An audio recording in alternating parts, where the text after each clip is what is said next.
चलो प्रक्षेप्य गति तक पढ़े थे, उसका एक बार बताना तो क्या क्या अपन देखते हैं। प्रक्षेप्य गति के बारे में बताइए कि प्रक्षेप्य गति में वस्तु का जो पथ जो होता है गति वाला, कौन सा आकार का होता है? परवलय आकार। कौन सा आकार? प्रक्षेप्य गति में क्या क्या चीज लगातार बदलते रहता है? दिशा और वेग। क्या बदलता है? दिशा और वेग क्या होता है? बदलते जाता है। एग्जाम्पल में जैसे क्या क्या लिखे थे बताओ? धनुष से छोड़ा गया बाण हो गया, इसके अलावा तोप से छोड़ा गया गोला, ऊंची कूद जो आप नहीं कूद पाओगे, रहने दो, लंबी कूद है, ऊंची कूद है, और भाला फेंक, और आ? तोप से निकला हुआ गोला, गोला फेंक दोनों है, ठीक है नहीं? हवाई जहाज से गिराया गया बम, इस सब में कौन सा गति रहता है? प्रक्षेप्य गति। अब प्रक्षेप्य गति जब कोई चीज करता है, कोई वस्तु करता है, तो उस वो कितने समय तक ऊपर में रहेगा, कितने दूर तक जाएगा, उन सब का अध्ययन करने के लिए कुछ फॉर्मूले होते हैं, जिसको हम लोग पढ़ना है, ठीक है? चलो चलो प्रक्षेप्य गति जो होता है तीन चीजों पर डिपेंडेंट होता है, तीन चीज पे निर्भर करता है। बताओ क्या क्या है, बताओ। सबसे पहला पिंड का वेग, दूसरा में गुरुत्वाकर्षण, और तीसरा फेंकी गई कोण को हम देखने यहाँ पास मिलेगा। वो गेट को लगा दो, ठीक से लगा, क्या करूँ, उधर यहाँ से दिखता नहीं है ना। चलो यहाँ पास देखेंगे, ये हमारा मान लो स्थल है, और उसके बाद इस प्रकार से हम कोई वस्तु को फेंकते हैं, तो इस प्रकार का जो आकार हमको मिला, कौन सा गति बोलते हैं इसको हम? प्रक्षेप्य गति। तो प्रक्षेप्य गति में हम तीन चीजों को देखते हैं। सबसे पहला चीज, वह कितना ऊंचाई तक जाएगा, इसको हम उसकी क्या बोलेंगे? हाइट, ऊंचाई बोल सकते हैं। कितना दूरी तक जाएगा, तो यहां से यहां तक हम इसको क्या मान सकते हैं? दूरी। क्या बोलेंगे? दूरी। और कितने समय तक वो हवा में रहेगा, कितने समय तक ये हवा में रहेगा, इसका हम अध्ययन करने वाले हैं। समझ आ पा रहे हैं? तो तीनों के लिए कुछ कुछ फॉर्मूले होते हैं, उस फॉर्मूले को आपको याद रखना है। जैसे कि मान लो कि प्रक्षेप्य गति में कोई वस्तु कितनी ऊंचाई तक जा सकती है, उसके लिए देखो फॉर्मूला अपन याद करेंगे। तो सबसे पहला फॉर्मूला क्या चीज का बता रहा हूं? ऊंचाई। ऊंचाई का फॉर्मूला आपका क्या होता है? तो ऊंचाई का फॉर्मूला इसमें होता है आपका you square sine square theta upon 2g।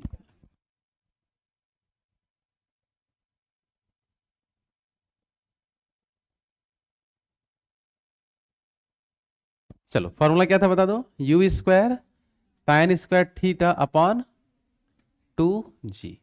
अब इसमें देख लो, u जो है वो होता है प्रारंभिक वेग, क्या होगा?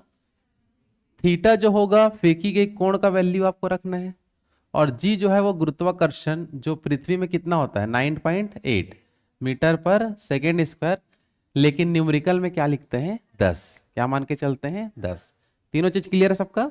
u में रहेगा प्रारंभिक वेग, थीटा में रहेगा कोण, और g में रहेगा 10 अपन रख के चलेंगे, और वैल्यू आपका आ जाएगा। और साइन थीटा का जो वैल्यू है उसको हम याद करेंगे, क्योंकि साइन थीटा दिया है, तो साइन थीटा का वैल्यू आपको लास्ट टाइम लिखा दूंगा, कौन कौन से डिग्री में कितना कितना होता है। समझ आ पा रहा है? तो ये जो फॉर्मूला किस लिए है बता दो? ऊंचाई। ऊंचाई के बाद दूसरा जो फॉर्मूला जो आएगा वो क्या चीज का होगा हमारा? तो वो रहेगा आपका दूरी का। क्या रहेगा? कितने दूर तक जा पाएगा, उसका फॉर्मूला देखो अब क्या होगा। तो इसमें देख लो हम क्या ऐसा परिवर्तन करेंगे, तो ये हमारा नया सूत्र बन जाएगा। तो जैसे मान लो ये साइन स्क्वायर थीटा है, तो इस स्क्वायर को मैं नीचे लाऊंगा, तो ये वाला दो डर जाएगा, इसको हटा देंगे। समझ आ पा रहे हैं? मतलब सूत्र कैसे बनाना समझ पा रहे हो? स्क्वायर वाला जब जैसे नीचे आएगा इसके पास, स्क्वायर जो है वो 2 थीटा बन जाएगा। स्क्वायर क्या बन जाएगा? 2 थीटा। तो ये वाला दो हट जाएगा। समझ आ पा रहे हैं? तो देखो ध्यान से, ये हमारा, और साथ ही साथ देखो यू स्क्वायर ऐसी वैसी रहेगा, साइन स्क्वायर थीटा के जगह मैं अब क्या लिखूंगा? 2 थीटा। ये बात दोनों में अंतर समझ पा रहे हो? अब जैसे वो नीचे आया तो ये वाला दो हट जाएगा, तो केवल क्या लिखूंगा मैं? जी। तो ये फॉर्मूला बन गया दूरी का। किसका बन गया? दूरी का। यहां तक किसी का डाउट तो नहीं? देख लो, याद रखे सबको। चलो फॉर्मूला बता दो। ऊंचाई का सूत्र बताओ क्या है? You square sine square theta upon 2g। दूरी का formula U square sign theta upon 2g। ठीक है? अब इस यहां पास का स्क्वायर एक बार नीचे यहां आ गया, अब इस स्क्वायर को मैं और नीचे लाऊंगा, ये वाले स्क्वायर को और नीचे लाऊंगा तो ये वाला दो डर जाएगा और वो हट जाएगा। समझ आ पा रहे हो? मतलब सूत्र याद करना है, स्क्वायर वाला जैसे नीचे आएगा तो एक ठो दो हट जाता है, ये वाला यहां पास आया तो नीचे का दो हट गया, और ये वाला दो जब नीचे आएगा तो ये दो हट जाएगा जो नीचे में पहले से आया। बात समझ में? तो अब हम सूत्र क्या चीज का देखेंगे? समय का। किसका देखेंगे? कितने समय तक वो हवा में रहेगा ऐसा फेंकने पर। तो उसका फॉर्मूला देखो क्या होगा, ये दो नीचे ला लो तो क्या होगा 2u, फिर क्या बचेगा साइन थीटा अपॉन जी। बस सूत्र याद रहेगा सबको, एकदम सिस्टम से याद रखना, एक ठो भी याद है तो बाकी आपको याद हो जाना चाहिए। ठीक है, तो ऊंचाई का याद रहेगा, स्क्वायर जब नीचे आएगा तो ये दो हट जाएगा, ये स्क्वायर जब नीचे आएगा तो इधर का दो हट जाएगा। तो सूत्र इसी ढंग से आपको याद करना है। आया कि नहीं समझ में? जल्दी बता दो। अब इसको हमें यहाँ पर साइन थीटा की जरूरत पड़ेगा, तो साइन थीटा में जो जो वैल्यू होता है उसको अपन याद कर सकते हैं। जैसे कि देखो ध्यान देंगे, सबसे पहले देखते हैं साइन 0 अंश। साइन 0 अंश का वैल्यू का मान क्या होता है? 0। साइन 0 का मान 0। साइन 30 अंश का मान 1/2 होता है। ठीक है, साइन 45 अंश 1/√2। ठीक है ना, साइन 60 अंश √3/2 है ना, और एक बच गया साइन 90। साइन 90 का मान क्या होता है 1। तो ये वैल्यू की कुछ आवश्यकता होगा, सबको याद रहेगा। चलो साइन 0 का मान कितना होता है 0। साइन 0, साइन 30 1/2, साइन 30 का मान 1/2, साइन 45 1/√2, साइन 60 का मान √3/2 और साइन 90 का मान 1। तो इतना आपको यहां से ध्यान रखना है। आया बात समझ में? हाँ कि नहीं?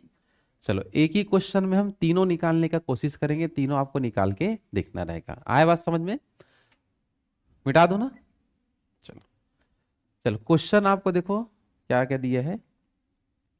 क्वेश्चन आपको ये दिया है, यदि किसी पिंड को 30 अंश के कोण में फेंका गया और इसकी प्रारंभिक चाल है 40 मीटर पर सेकंड, तो यह पिंड कितनी ऊंचाई, कितनी दूरी और कितने समय तक हवा में रहेगी। समझ आ पा रहा है? क्वेश्चन दरअसल अलग अलग 3 था, एक ही हम लोग मिला दिए हैं। आए बात समझ में? हाँ कि नहीं? तो सबसे पहले मैं किसका अध्ययन करूंगा जल्दी बताओ? ऊंचाई का। किसका अध्ययन करेंगे? चलो ऊंचाई का अध्ययन कर लो। चलो ऊंचाई निकालने का फॉर्मूला बताओ जल्दी से।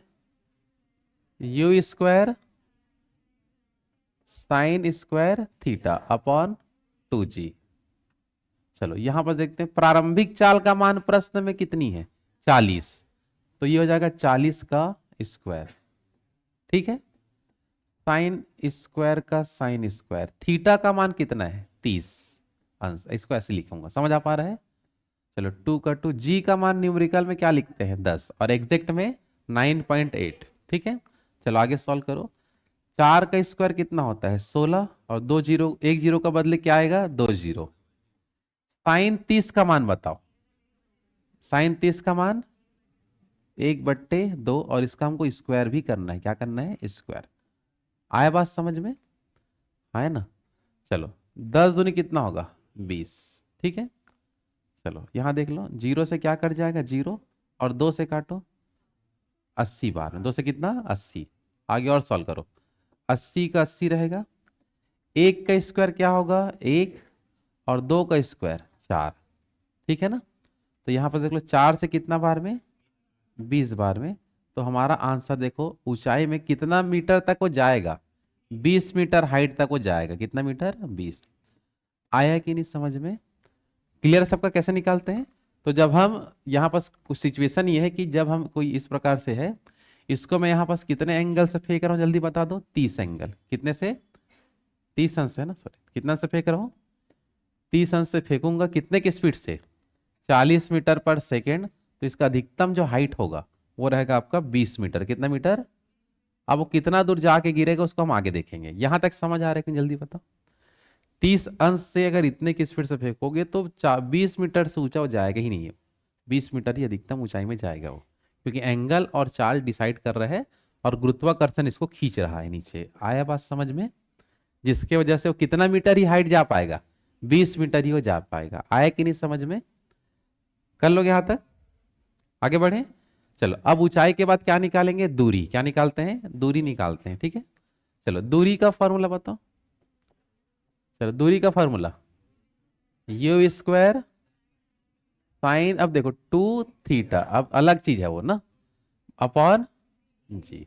चलो प्रारंभिक चाल का मान कितना था, 40, तो 40 का स्क्वायर, ठीक है। चलो साइन का साइन, थीटा का मान कितना है 30, और 30 दूनी क्या होगा 60, ये अब 60 अंश होगा, ये बात समझ आया।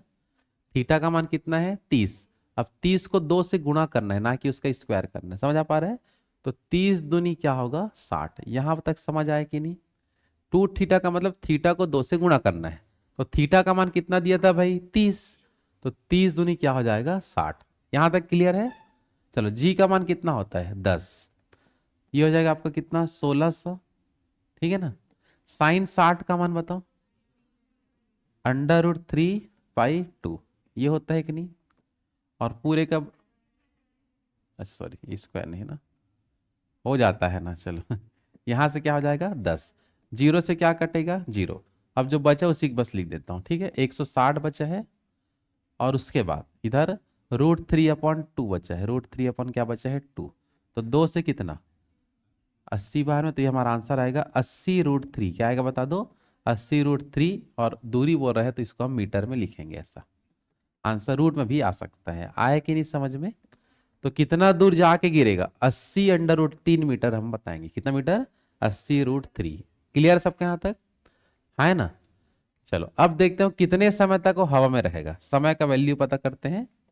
चलो समय का सूत्र सबसे छोटा होता है, चलो समय का फॉर्मूला बताओ, 2u साइन थीटा अपॉन जी, यही है फॉर्मूला। दिखने में सब सेम रहता है, कभी कभी तो सूत्र ही पूछ देता है, प्रक्षेप गति में समय निकालने का फॉर्मूला बताइए, बहुत बार आ चुका है, समझ आ पा रहा है। तो सूत्र ही पूछेगा तो भी आपको बताना है, बन जाएगा सबसे। चलो देखो यहाँ पास 2 का 2, u का मान कितना दिया बताओ 40, है ना। साइन का साइन, थीटा का मान कितना है 30, जी का मान 10, तो जीरो से क्या कट गया 0, 4 दूनी 8, साइन 30 का मान 1/2 से कितना, सॉरी 2 से कितना 4 बार में कट जाएगा, 4 एकम, तो 4 देखो मीटर पर सेकेंड है, तो हमारा समय का मान किस में आएगा सेकेंड में, किस में आएगा 4 सेकेंड ही हाइट हवा में रहेगा, फिर वो नीचे गिर जाएगा। कितना सेकेंड तक हवा में रहेगा 4 सेकेंड। यदि आप उसको 30 अंश में 40 की स्पीड से फेंकते हो तो 4 सेकेंड से ज्यादा हवा में नहीं रह सकता हो, क्योंकि पृथ्वी उसको खींच रहा है और उसको नीचे ला लेगा। आया बात समझ में। कर लोगे, तीनों आ जाएगा निकालने। चलो एक बार फॉर्मूले को जल्दी से रिवाइज कर दो सब लोग। चलो बताइए, सबसे पहले बताओ ऊंचाई का फॉर्मूला बताओ, U square sine square theta upon 2g। दूरी का formula U square sine 2 theta upon G, और समय का formula 2u sine theta upon G. समझ आ पा रहा है, निकल जाएगा तीनों। तो ये हो गया हमारा कौन सा गति खत्म, प्रक्षेप गति वाला हमारा हो गया। अब देखो यहाँ पास कुछ सिर्फ आपको समझना है, सॉल्यूशन नहीं है। प्रक्षेप गति में अधिकतम दूरी, क्या बोल रहा हूं मैं, अधिकतम दूरी प्राप्त करने के लिए उसे कितने अंश पर फेंकेंगे। तो इसका राइट आंसर आएगा 45 अंश। कितना अंश बता दो। तो ऐसा क्वेश्चन भी आपको मिलेगा, अधिकतम दूर फेंकना है तो 45 डिग्री में फेंकना होता है। कितना डिग्री में 45, बन जाएगा सबसे। चलो नेक्स्ट क्वेश्चन आपको दिया यहाँ पास, अब हमको दूरी ना देके हमको दे दिया ऊंचाई। क्या दे दिया, अधिकतम ऊंचाई में फेंकना है तो कितना डिग्री में फेंक सकते हैं, तो 90 अंश में। कितना अंश में आपका 90। आया बात समझ में, कर लोगे। अधिकतम ऊंचाई में कितना डिग्री 90, अधिकतम दूरी 45, अधिकतम दूरी 45। क्लियर है सबका। चलो तो यहां तक था हमारा पूरा प्रक्षेप गति। इसका कुछ क्वेश्चन ऐसा भी आता है कि ऊंची कूद वाला खिलाड़ी अपने शरीर को कितने अंश पे उछालने का कोशिश करता है।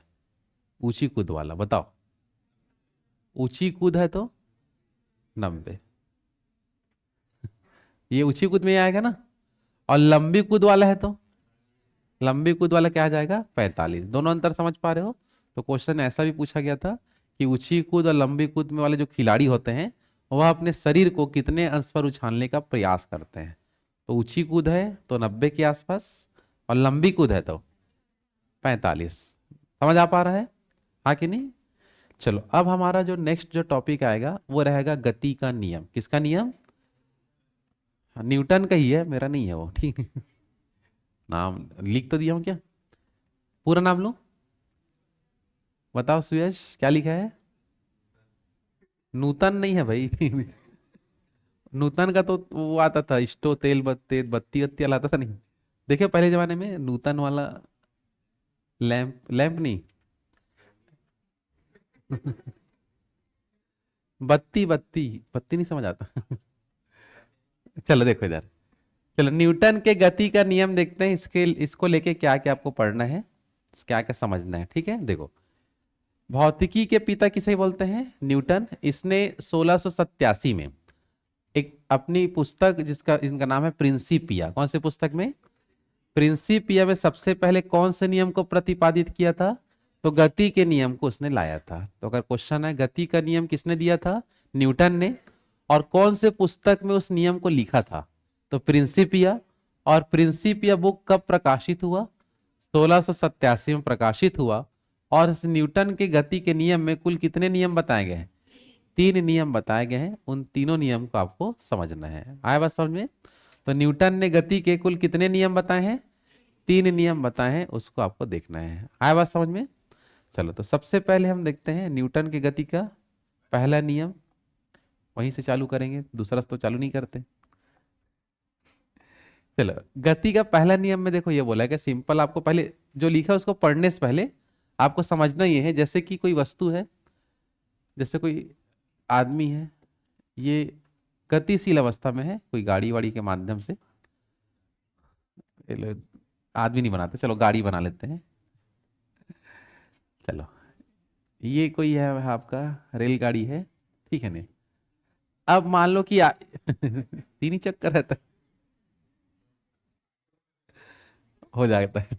देखो चलो, अब ये देखो गतिशील अवस्था में है, तो वो गतिशील अवस्था में ही रहने का प्रयास करेगा। और अगर चुपचाप खड़ा है, स्थिर है, तो स्थिर अवस्था में रहने का प्रयास करेगा। समझ आ रहा है? जब तक इस पर क्या ना लगाया जाए, बाएं बल ना लगाया जाए। क्या ना लगाया जाए? अब जैसे गाड़ी चल रहा है तो ब्रेक मारेंगे तो ही रुकेगा। अब गाड़ी रुका हुआ है तो उसमें एक्सीलेटर देंगे तभी वो आगे बढ़ेगा। तो उस पर हम कोई एक्स्ट्रा बल लगा रहे हैं जिसके कारण ऐसा हो पा रहा है, ठीक है? तो न्यूटन का गति नियम पहला जो नियम ये बोलता है कि कोई वस्तु एक समान चाल से चल रहा है तो वैसे ही चलते रहेगा, और स्थिर अवस्था में है तो स्थिर अवस्था में ही रहेगा जब तक उस पर क्या ना लगाया जाए, बाह्य बल जब तक हम नहीं लगाएंगे तब तक वो परिवर्तित नहीं होगा। ऐसा किसका कहना था? न्यूटन का। किस नियम में? प्रथम नियम में कहा था। समझ आ पा रहा है? तो उसी को हम क्या बोलते हैं, देख लो क्या लिखा है। यदि कोई वस्तु विराम अवस्था में है तो वह विराम अवस्था में ही रहेगा। एक समान चाल से सीधी रेखा में चल रहा है तो वैसे ही चलते रहेगा जब तक उस पर कोई बाह्य बल, जब तक उस पर कोई बाह्य बल लगाकर उसकी वर्तमान अवस्था में परिवर्तन ना करे तब तक वो वैसे ही रहेगा। उसको किसी और से कोई मतलब ही नहीं है। समझ आ पा रहा है? जैसा है वैसे ही रहने का कोशिश करेगा वो। उसमें कुछ बदलाव आएगा क्या? नहीं। बदलाव केवल क्यों आता है? तो बाह्य बल लगाने के कारण। किसके कारण? बाह्य बल। नहीं तो आप सोच के देख सकते हो कि जो भी चीज में परिवर्तन करेंगे तो उसमें हमको बल लगाना पड़ेगा। क्या लगाना पड़ेगा? बल। जैसे मान लो कि आपका लकड़ी का बना हुआ है, वो वहीं रहेगा। कब तक? जब तक नहीं हटाएंगे उसको। समझा नहीं? तो उसकी स्थिरता बना हुआ है, अगर बल लगाऊंगा तो उसका स्थान बदल जाएगा। समझ आ पा रहा है, आगे नहीं? तो वही चीज है न्यूटन के गति का पहला नियम। कोई स्थिर है तो स्थिर ही रहेगा, और मान लो कोई गतिशील है तो गतिशील ही रहेगा। कब तक रहेगा ऐसा? जब तक उस पर बाह्य बल नहीं लगाएंगे तब तक वो वैसी का वैसी रहेगा। जैसे कि वो बाह्य बल लगा रहे हैं, ठीक है, वो चल रहा है तो बंद करेंगे, बंद है तो चलाते हैं, ठीक नहीं? आ रहा समझ में? तो पंखा को लेके यहीं देखने मिला कौन सा नियम? बाएं बल लगा रहे हैं, पहला नियम देखने मिल रहा है। समझ आ पा रहा है, आगे नहीं? चलो, अब यही सेम चीज पहले गैलीलियो ने भी बताया था। किसने बताया था? तो इसको बोलते हैं गैलीलियो का नियम। गति के पहले नियम को क्या बोलते हैं? गैलीलियो का नियम भी कहा जाता है। आया बात समझ में? और गति के प्रथम नियम में हमें जो चीज प्राप्त हुआ, क्योंकि देख लो न्यूटन ने तो ये लाइन लिख दिया कि भाई कोई स्थिर है तो स्थिर अवस्था में ही रहेगा और गतिशील है तो गतिशील अवस्था में ही रहेगा, लेकिन इस अवस्था को हम क्या नाम दें? जैसे कि गतिशील है तो गतिशील अवस्था, और मान लो कि यही गाड़ी चुपचाप खड़ा हुआ है तो ये कौन सी अवस्था है? स्थिर अवस्था। तो इसकी ये स्थिर अवस्था और इसकी ये गतिशील अवस्था, दोनों को ही हम एक नाम दिए और उसका नाम है जड़त्व। क्या है बता दो? जड़त्व। तो जड़त्व क्या है समझ पाए? तो किसी वस्तु का विराम अवस्था को बनाए रखना या किसी वस्तु का गतिशील अवस्था को बनाए रखना, इस अवस्था को क्या नाम दिया गया? जड़त्व का नाम दिया जाता है। क्या बोलते हैं? जड़त्व। इसलिए गति के प्रथम नियम से, या गति के प्रथम नियम को क्या बोलते हैं? जड़त्व का नियम भी बोलते हैं। क्या बोलते हैं? जड़त्व। क्योंकि वस्तु की जो क्वालिटी होगी, वस्तु की जो स्थिरतापन है, वस्तु का जो गतिपन है, उसको हम क्या नाम से जानते हैं? जड़त्व। तो जड़त्व का जो भी रूल है वो प्रथम नियम से ही आया है। किससे है बता दो? प्रथम नियम। यहां तक क्लियर है सबका? चलो, तो न्यूटन के गति का प्रथम नियम बताओ, क्या इसने बताया था जल्दी से? तो परिभाषा क्या लिखा है? कोई वस्तु स्थिर है तो स्थिर अवस्था, गतिशील है तो गतिशील अवस्था, जब तक उस पर बाएं बल ना लगाया जाए। और यही सेम चीज किसने बताया था? गैलीलियो ने, लेकिन अच्छे से सिद्ध नहीं कर पाया। तो न्यूटन ने अच्छे तरीके से बताया, लेकिन यही सेम नियम किसने दिया था? गैलीलियो ने। इसलिए गति के प्रथम नियम को क्या बोलते हैं? गैलीलियो का नियम। और वस्तु की जो स्थिरता है और गतिपन वाला जो अवस्था है, इसको क्या बोलते हैं? जड़त्व। तो देखो, जड़त्व स्थिर जड़त्व भी हो सकता है, गति जड़त्व भी हो सकता है। जड़त्व के कितने प्रकार? दो प्रकार। कौन कौन सा? स्थिर जड़त्व या गतिशील जड़त्व, विराम जड़त्व या तो गतिशील। आया बस समझ में? तो जड़त्व का नियम किस नियम को बोलते हैं जल्दी से बताओ? गति के प्रथम नियम को हम क्या बोलेंगे? जड़त्व का नियम कहते हैं। आया कि नहीं समझ में? जल्दी बता दो। और कुछ करना है? कुछ नियम और लागू करना है उसमें? थोड़ा नीचे करना, उसके बाहें उसके आकृति में चेंज करना पड़ेगा, ठीक है? आपको ऊपर उठना पड़ेगा थोड़ा, ठीक है? चलो, अब हम समझते हैं जड़त्व क्या होता है। क्या आप समझेंगे जड़त्व के बारे में? क्योंकि गति का भी पहला नियम ही चल रहा है, क्योंकि गति के पहले नियम में ही हमको जड़त्व मिला। क्या मिला? जड़त्व। तो जड़त्व को भी हम पहले नियम में ही समझेंगे, ठीक है? चलो, जड़त्व देखो क्या होता है, सिंपल से बताएंगे कि बाह्य बल के अभाव में, इसका मतलब ये है कि आपको वस्तु पर कोई बल नहीं लगाना है। समझ आ पा रहा है? अगर आप कोई वस्तु पर आप किसी भी अलग से बल नहीं दे रहे हो, तो वस्तु की विराम अवस्था का बनाए रखना या एक समान गति अवस्था को बनाए रखना, इसी को जड़त्व कहते हैं। क्या बोलते हैं? जड़त्व। आप वस्तु पर कुछ बल लगा ही मत। समझ आ रहा है? किसी प्रकार का हम बल नहीं लगाएंगे वस्तु पर, तो या तो वो विराम अवस्था को बनाए रखेगा, और यदि वो गतिशील है तो गतिशील अवस्था को ही बनाए रखेगा। समझ आ पा रहा है? तो इसको हम क्या नाम से जानते हैं? जड़त्व के नाम से जानते हैं। और जड़त्व के कारण ही हमको, अगर जड़त्व में अपन कुछ बल लगा दिए, मतलब वो जड़त्व की अवस्था में है, मतलब या तो वो स्थिर है या तो गतिशील है, अगर उस पर मैं बाह्य बल लगा देता हूं तो उसके लिए कुछ घटना हमको देखने मिल सकता है। समझ आ रहा है? जैसे कि देखो, इसमें अगर देखते हैं कि जैसे कोई आपका कोई बस वगैरह है, उसमें कोई बैठा यात्री है, वो जैसे ही बस अचानक चलता है, समझ आ रहा है, तो आदमी पीछे की ओर क्या हो जाता है? झुक जाता है। इसका कारण क्या हुआ? क्योंकि उसमें पहले गाड़ी में था विराम जड़त्व। क्या था? गाड़ी में भी विराम जड़त्व था और उसमें बैठा यात्री में भी विराम जड़त्व था।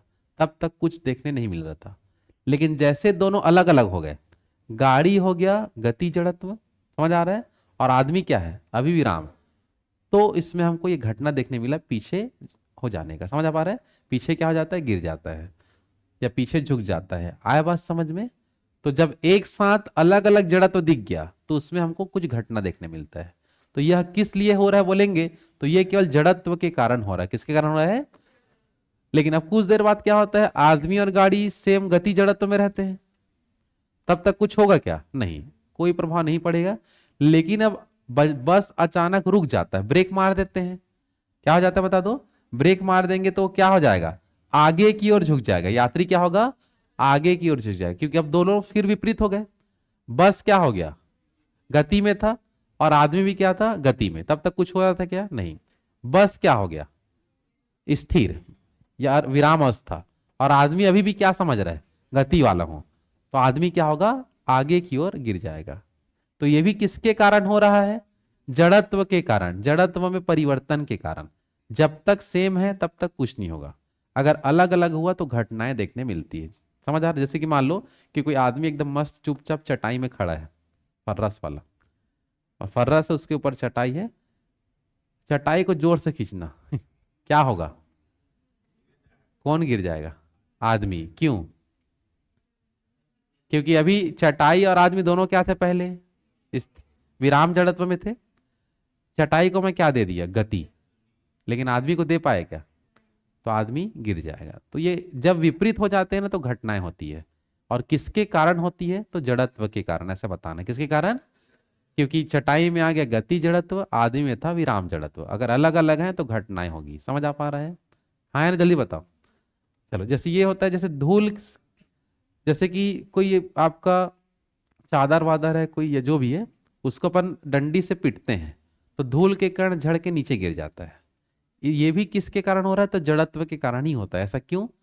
क्योंकि जब तक देख लो, मान लो कि ये आपका कंबल वगैरह है, इसमें मैं क्या मार रहा हूँ, डंडी से इसको पीटूंगा, तो कंबल जो है वो गतिशील अवस्था में आ जाएगा, लेकिन उसमें जो धूल का कण गतिशील अवस्था में नहीं आएगा, और चुपचाप बैठा हूँ सोच रहा हूँ उसी में, ठीक है नहीं, और वो झड़ के क्या हो जाएगा, नीचे गिर जाएगा, क्योंकि वो गति में हो गया और वहीं पास वो बैठा है। आया बात समझ में?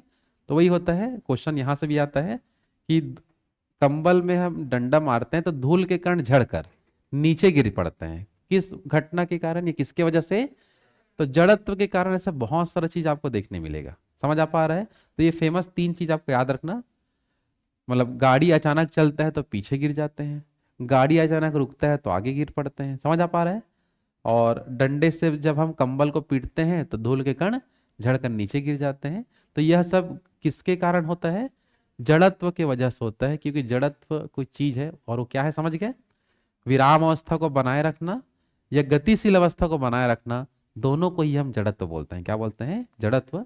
और जड़त्व के बारे में पता चला किस नियम में, गति के प्रथम नियम में। गति के किस नियम में, प्रथम नियम में इसकी हमको जानकारी मिलती है। आया बात समझ में? आया ना, जल्दी बताओ, कर लोगे यहां तक?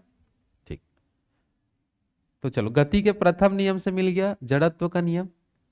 चलो, गति का जो प्रथम नियम है, इसमें हम देखेंगे कि जड़त्व हम समझ रहे हैं, जड़त्व के साथ साथ आपको द्रव्यमान भी समझना है। क्या समझना है?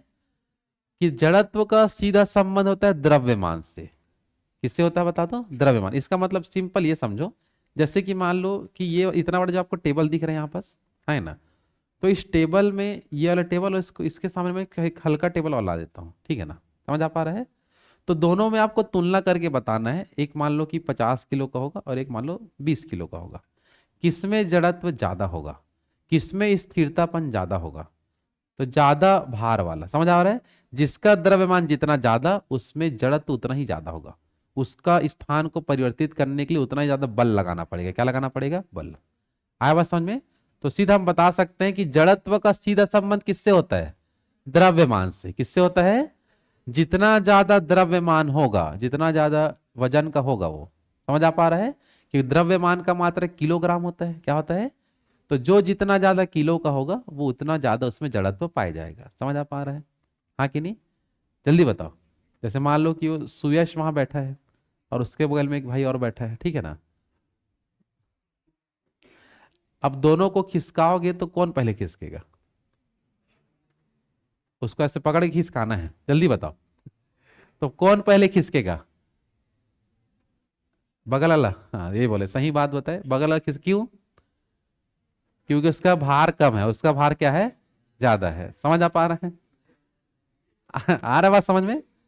तो स्थिरतापन जो बना के वो रखा है, चुपचाप ऐसे बैठा है, तो किस पे डिपेंड है, द्रव्यमान पे। किस पे डिपेंड है?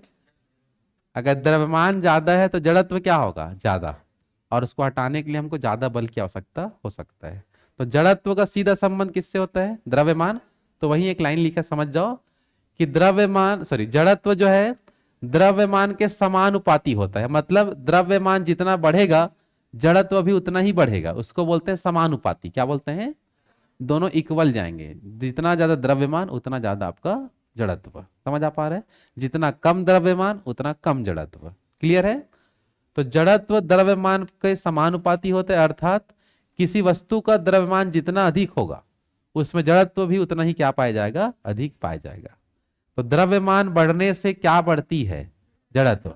द्रव्यमान घटने से क्या घट जाता है, जड़त्व क्या हो जाता है, कम हो जाता है। काम लिख दिया है, ठीक है, क्या हो जाता है, कम हो जाता है। आया बात समझ में?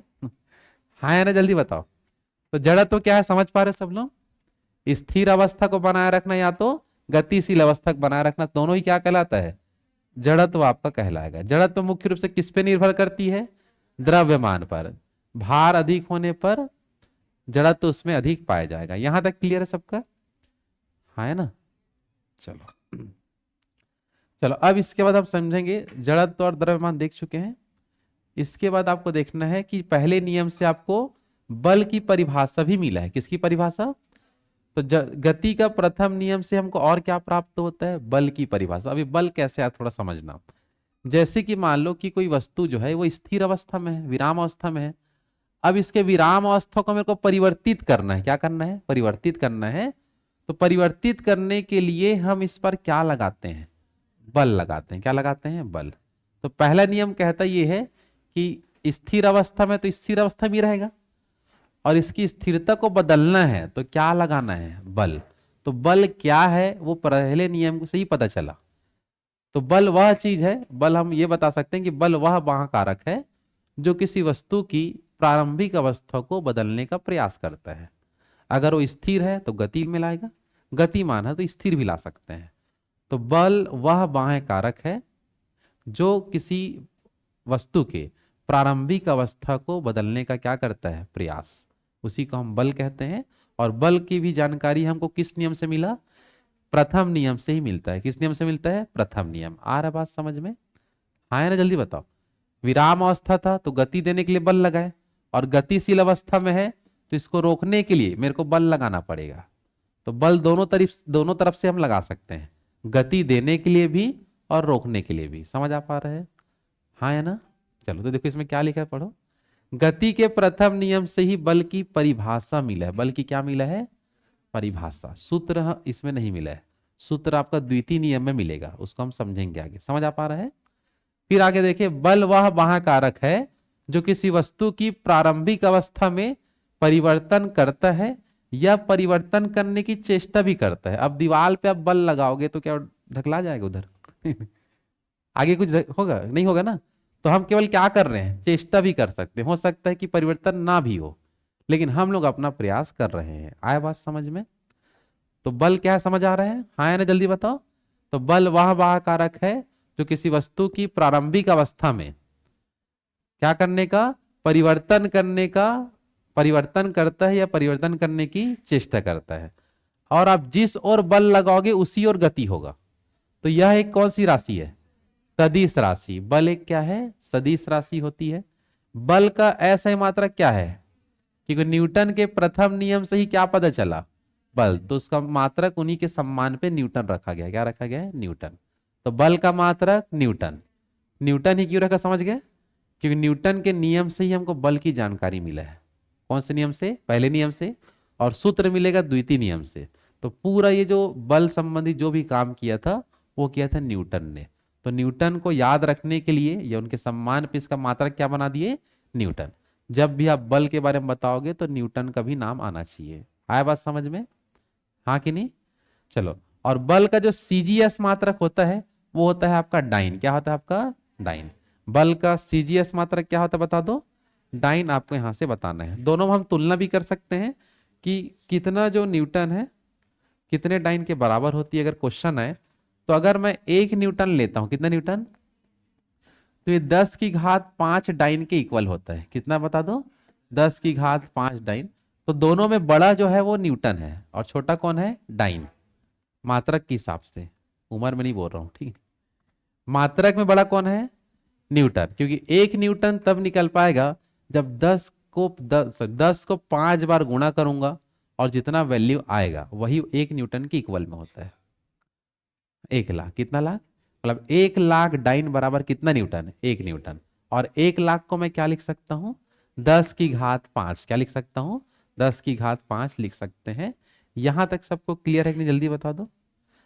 है ना। चलो बताओ, बल की परिभाषा किस नियम से निकली है? न्यूटन के प्रथम नियम से। बल क्या है, अगर क्वेश्चन है तो इस लाइन को बताना। ये बल की परिभाषा है कि बल वह वहां कारक है जो किसी वस्तु के प्रारंभिक अवस्था में परिवर्तन करता है या परिवर्तन करने की चेष्टा करता है। बल सदिश है कि अदिश है? सदिश है। बल का एसआई मात्रक न्यूटन। बल का एसआई मात्रक। बल का सीजीएस मात्रक डाइन। बल का सीजीएस मात्रक। 1 न्यूटन में कितने डाइन? 1 न्यूटन में कितने डाइन? 10⁵ डाइन आपका होता है। आए बात समझ में? आगे बढ़े। चलो ये हो गया, यहां तक का था पूरा हमारा पहला नियम खत्म। कौन सा नियम खत्म? पहला नियम याद रहेगा सबको? तो पहला नियम में जो लाइन जो सेंटेंस लिखा है उसी से दो चीज और मिला, जड़त्व मिला और बल मिला। न्यूटन कल क्या बोल के छोड़ दिया कि यदि गतिशील है तो गतिशील, विराम अवस्था है तो विराम अवस्था। पहला नियम खत्म उसका, समझ आ रहा है? लेकिन गतिशील अवस्था, विराम अवस्था को क्या बोलते हैं? जड़त्व। और गति अवस्था में लाने के लिए या गतिशील को विराम अवस्था में लाने के लिए उस पर हम जो बाह्य बल लगाते हैं उसी को ही हम बल बोलते हैं। क्या बोलते हैं? बल। आया बात समझ में? आया ना। चलो अब हम बढ़ते हैं आगे किस ओर। गति का कौन सा नियम? द्वितीय नियम क्या होता है इसको समझते हैं। गति का कौन सा नियम? चलो पहला नियम में कोई डाउट तो नहीं है किसी को? आया ना। गति के पहले नियम को ही कौन से नियम और बोलते हैं?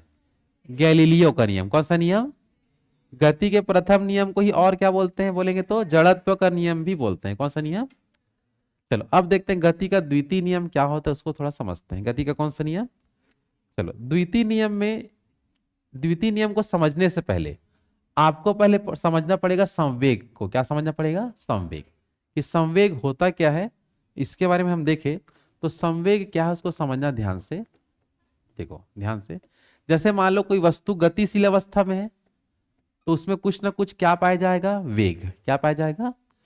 और जो वस्तु गतिशील अवस्था में है मतलब उसमें वेग पाया जाएगा तो उसका कुछ ना कुछ द्रव्यमान भी होगा। कुछ ना कुछ क्या होगा बता दो? द्रव्यमान। तो जब मैं किसी वस्तु के वेग को और द्रव्यमान को गुणा करके बताता हूं तो उसी को एक शब्द हम बोलते हैं संवेग। क्या बोलते हैं? तो संवेग का फॉर्मूला बहुत आता है एग्जाम में, समझ आ पा रहा है? तो संवेग कैसे निकाली जाती है? तो मान लो कोई वस्तु गतिशील है तो गतिशील में मतलब उसका कुछ ना कुछ वेग निकालेंगे और उसका हम क्या निकालेंगे? द्रव्यमान। तब उसका हम क्या पता चलेगा? संवेग। और मान लो कोई वस्तु गतिशील अवस्था में नहीं है तो उसमें संवेग शून्य होगा। संवेग क्या होगा? शून्य। भाई वेग तो मिलेगा ही नहीं भले उसका द्रव्यमान कितना भी रहे। हाँ है ना।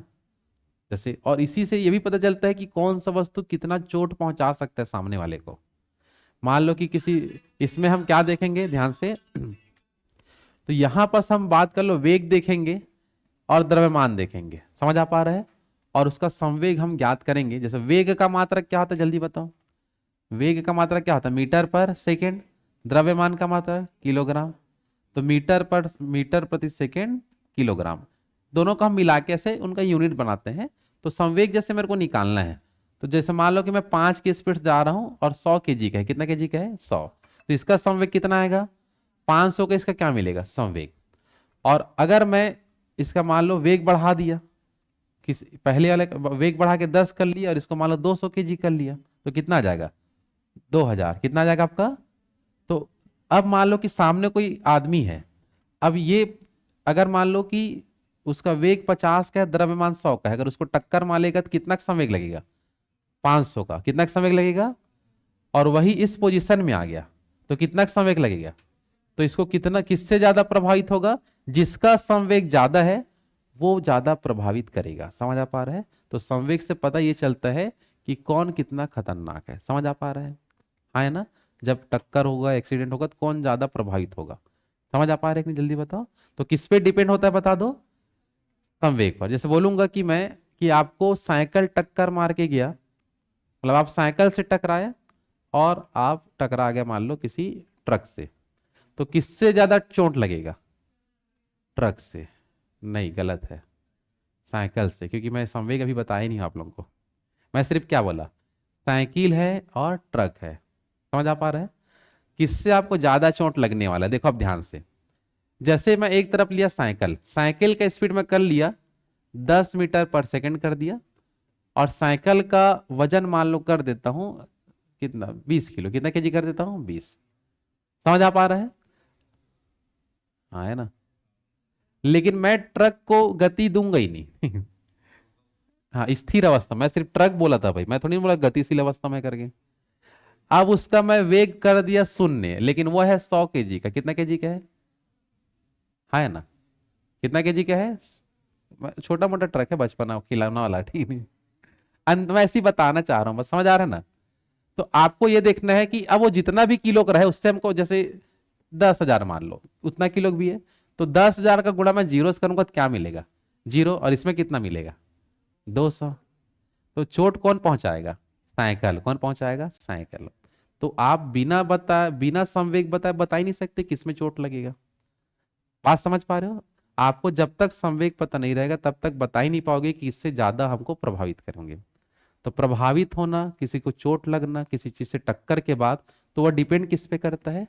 संवेग पर। किस पे डिपेंड करता है? क्योंकि संवेग बिना बताए हम कुछ नहीं बता सकते। आया बात समझ में? आया ना? जल्दी बताओ। समझ आ पा रहा है? तो संवेग का फॉर्मूला बताओ जल्दी से। संवेग का फॉर्मूला क्या है? किसी वस्तु के द्रव्यमान और वेग के गुणनफल को उस वस्तु का क्या बोलते हैं? संवेग कहते हैं। समझ आ पा रहा है? संवेग का फॉर्मूला क्या होता है? द्रव्यमान गुणा वेग। संवेग कैसा ही मात्रक? किलोग्राम मीटर पर सेकेंड। क्या होता है? किलोग्राम मीटर पर सेकेंड। और वेग जो होता है सदिश राशि है, तो संवेग भी क्या होगा? सदिश राशि। ये बात समझ पा रहे हो? वेग पढ़ाया था मैं। वेग कैसी राशि है? सदिश। तो संवेग भी क्या होगा? सदिश। तो जब अदिश सदिश पढ़ेंगे तो ये सब पहले से याद रहना चाहिए, तब लास्ट में हमको एकदम आसान हो जाता है। आए कि नहीं समझ में? क्लियर है सबका संवेग क्या है? आगे बढ़े। अगर संवेग जानकारी हो गया होगा तभी हम द्वितीय नियम में जा पाएंगे, क्योंकि द्वितीय नियम में संवेग की चर्चा होने वाला है, इसलिए बोल रहा हूं। आया बात समझ में? और संवेग को किससे दर्शाया जाता है? तो पी से। किसे दर्शाते हैं? पी से इसको हम दर्शाएंगे। आया बात समझ में? आगे बढ़े। चलो अब समझते हैं गति का जो द्वितीय नियम क्या कहता है, उसको थोड़ा समझो, ठीक है। चलो, गति का द्वितीय नियम ये बोलता है किसी वस्तु के संवेग में परिवर्तन की दर उस पर आरोपित बल के बराबर या समानुपाती होता है। बराबर है क्या होता है? समानुपाती। देखो, संवेग में परिवर्तन मतलब ये होगा किसी वस्तु के जैसे कि मान लो कोई एक ही वस्तु है जिसका संवेग, दो प्रकार का मैं संवेग देखता हूं। जैसे मान लो कि पहले उसका संवेग कम था, तो उसको मैं ले लेता हूं P1। क्या ले लेता हूं मैं? फिर उसी में मैं बल लगाया, उसका वेग को बढ़ा दिया तो संवेग भी बढ़ जाएगा। फिर उसका वेग को बढ़ा के मैं उसका उसी का दूसरा संवेग निकाल देता हूं P2। है ना? तो इसको बोलेंगे संवेग में परिवर्तन। परिवर्तन का मतलब अंतर। पहले उसका संवेग कुछ और था, जैसे एक्सीलेटर दिया स्पीड उसका बढ़ गया। आया ना? जल्दी बताओ। साइकिल भाई पैडल मारोगे, वही एक्सीलेटर है, ठीक है। तो देखो ये हो गया संवेग पहले वाला, फिर मैं उस पर बल लगाया, उसके संवेग को बढ़ाया, तो इसको बोलते हैं संवेग परिवर्तन। लेकिन ये परिवर्तन कितने समय में आया, उसके लिए मेरे को इसको बट्टे टी करना पड़ेगा। बट्टे क्या करना पड़ेगा? टी। तो इसको बोलते हैं संवेग में परिवर्तन की दर। जब भी नीचे मैं समय लिख दूं तो वह दर होता है। क्या होता है? दर। दर शब्द मतलब बट्टे टी लिखते हैं। दर का मतलब क्या होगा? बट्टे टी। समझ आ पा रहा है? तो इसको देखो मैं क्या बोलूंगा, संवेग में परिवर्तन की दर। समझ आ पा रहा है? किसके बराबर होता है? तो ये इसको देखो, मैं संवेग को बदलने के लिए कुछ बल दिया, वो उसी के इक्वल में होगा, तो ये बल के बराबर होता है। बल के क्या होता है? बराबर या समानुपाती होता है। ये बात समझ आएगी? जल्दी बताओ। इमेजिन हो पा रहा है? जैसे मान लो पहले हम लेके चलते हैं, गाड़ी का वेग 10 का रहा होगा, है ना। फिर उस पर मैं बल लगाया तो गाड़ी का वेग कितना हो गया? 20 का, है ना। तो उसका संवेग बदल गया, लेकिन वो 10 का 20 होने में हो सकता है 2 सेकंड लगा होगा। कितने सेकंड लगा होगा? तो यहाँ मैं टी का मान रखूँ। किसका मान रखूंगा? टी। और इसको पूरा कैलकुलेट करूंगा तो मेरे को पता चलेगा मैं कितना न्यूटन का उस पर बल लगाया हूँ। बात समझ आ पा रहा है? तो बल का पता कैसे चलता है? तो संवेग में परिवर्तन की दर किसके बराबर? टी। तो अब जितना समय में जितना उसका संवेग आ रहा है, उसी को हम कैलकुलेट करके बताएंगे कि हम इतना न्यूटन का बल उस पर लगाए हैं। आया बात समझ में? हाँ है ना? जल्दी बताओ। कुछ प्रॉब्लम? कर लो ना तो कैलकुलेट। आया बात समझ में? इसी को देखो अब मैं और भी आगे अपन बढ़ा सकते हैं। देखो ध्यान से, संवेग जब हम चेंज होता है, संवेग में जब परिवर्तन आता है तो द्रव्यमान नहीं बदलता। क्या नहीं बदलता? क्योंकि देखो समान वही है, गाड़ी वही है, तो गाड़ी का द्रव्यमान तो बदलेगा नहीं। संवेग तभी बदलेगा जब गाड़ी का वेग बदलेगा। क्या बदलेगा? वेग। ये बात समझ पा रहे हो? पहले 10 का स्पीड था, 20 का स्पीड, लेकिन गाड़ी वही है। बात समझ पा रहे हो? एक ही गाड़ी का मैं उस चीज को बता रहा हूं। ये पहले का संवेग और बाद का संवेग में केवल अंतर आ रहा है, केवल वेग के कारण। किसके कारण? वेग।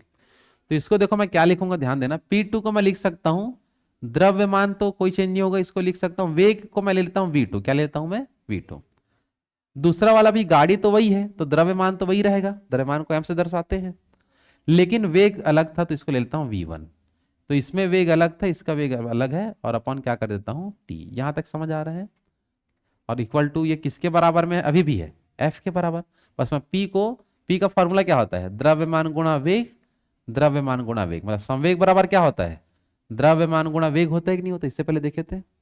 यहां तक क्लियर है सबका? अब दोनों में जो कॉमन है उसको बाहर निकाल दो। तो दोनों में जो कॉमन था, कौन दोनों में कॉमन है बताओ? सेम, m और m कॉमन है, लेकिन V2 और V1 अलग अलग है, तो उसको मैं बाहर नहीं निकाल पाऊंगा। ठीक है, तो m को बाहर निकाल देता हूं, तो अंदर बचेगा V2 माइनस क्या बचेगा? V1, और अपान क्या होगा? t। या t ऐसे लिख लेते हैं। समझ आ पा रहा है कि नहीं? अब देखो यहां पास f का f होगा, m का m लिखेंगे, लेकिन अब ये जो चीज दिख रहा है उसको मैं आपको पहले याद दिला रहा हूं कि वो क्या चीज है।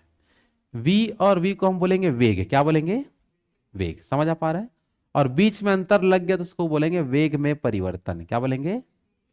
और बट्टे t है, तो क्या बोलेंगे? वेग में परिवर्तन की दर। ये बात समझ पाए? हाँ है ना? इधर देखो तो वेग में परिवर्तन की दर को बोलते हैं त्वरण। क्या बोलते हैं? इसको पहले अपन लिख चुके हैं। वेग में परिवर्तन की दर क्या कहलाता है? तो इसको इस पूरे के स्थान पर मैं a लिख सकता हूं, नहीं जल्दी बताओ?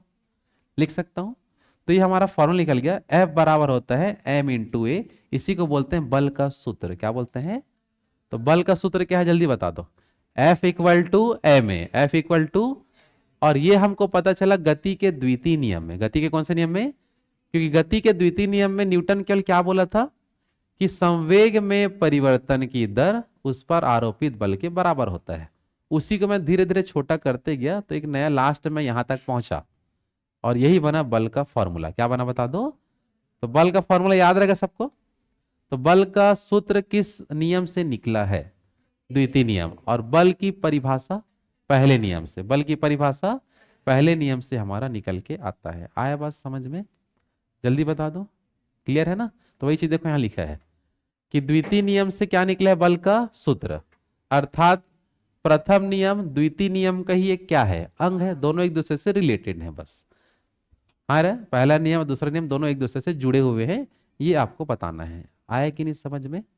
जल्दी बताओ, आगे बढ़ो। ठीक। अब लास्ट हम देखेंगे तृतीय नियम, लेकिन उससे पहले कुछ न्यूमेरिकल्स हैं जो आपका संवेग द्वितीय नियम से रिलेटेड है। ठीक है, चलो क्वेश्चन पढ़ो क्या लिखा है। 15 किलोग्राम द्रव्यमान की किसी वस्तु को 25 मीटर की ऊंचाई से गिराया गया। कितना मीटर की ऊंचाई से? तो उसे नीचे गिरने में कितने न्यूटन का बल कार्य करेगा? कितना न्यूटन का बल उसमें लगेगा? देखो ध्यान से, बल का फॉर्मूला बताओ। F equal to M into A, लेकिन ए होता है त्वरण, और पृथ्वी के लिए त्वरण को हम बोलते हैं गुरुत्वीय त्वरण, जिसका मान होता है 9.8। कितना होता है? मीटर पर सेकेंड स्क्वायर। समझ आ पा रहा है? तो अब इस ए लिखूं चाहे जी लिखूं, मतलब वही है उसके लिए। हाँ है ना? समझ पा रहे हो? कौन ए जी बोल रहा है? तो बगल वाला क्यों बोल रहे हो? अच्छा अच्छा, ठीक ठीक। कोई ए जी नहीं बोलेगा, ए को जी बोलेंगे बस। ठीक है, ए को क्या बोला जाएगा? जी। या जी को क्या बोल सकते हैं? ए। इसको बोलेंगे गुरुत्वीय त्वरण, और गुरुत्वीय नहीं लगा तो सिर्फ त्वरण बोलेंगे। हाँ है ना? चलो, द्रव्यमान कितना किलो का है बताओ? 15। अब यहां पास, अब उसको कितना भी मीटर ऊंचाई से गिराओ, बल तो सेम लगना है। बल तो क्या लगना है? सेम। क्योंकि ऊंचाई पर डिपेंड होता है क्या? नहीं। जैसे मैं कोई वस्तु को ऊपर से नीचे गिराता हूं, तो उस पर कितना बल लगेगा ये ऊंचाई पर डिपेंडेंट नहीं है। ऊंचाई पर डिपेंडेंट केवल उसका होता है आपका कितना त्वरण बदलते जाएगा, उसका स्पीड।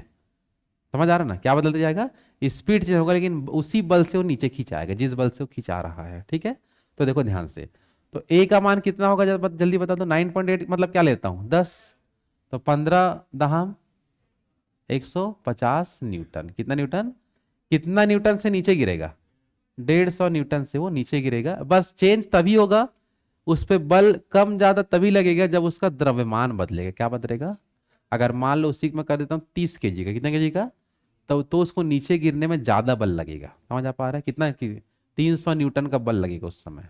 आया बात समझ में। तो कोई हल्का सा सामान आपके ऊपर गिरेगा और कोई भारी सा सामान गिरेगा, तो किसमें ज्यादा लगेगा, भारी वाले में, क्योंकि उसमें वो ज्यादा बल से नीचे आ रहा है, क्योंकि उसका द्रव्यमान ज्यादा है। आया बात समझ में, आया ना, जल्दी बताओ। तो वही चीज को अपन इसमें समझें। क्लियर है सबका यहां तक, बना लोगे ऐसा क्वेश्चन आएगा तो ठीक। चलो नेक्स्ट क्वेश्चन देखो, इसी में द्वितीय नियम का नेक्स्ट क्वेश्चन है।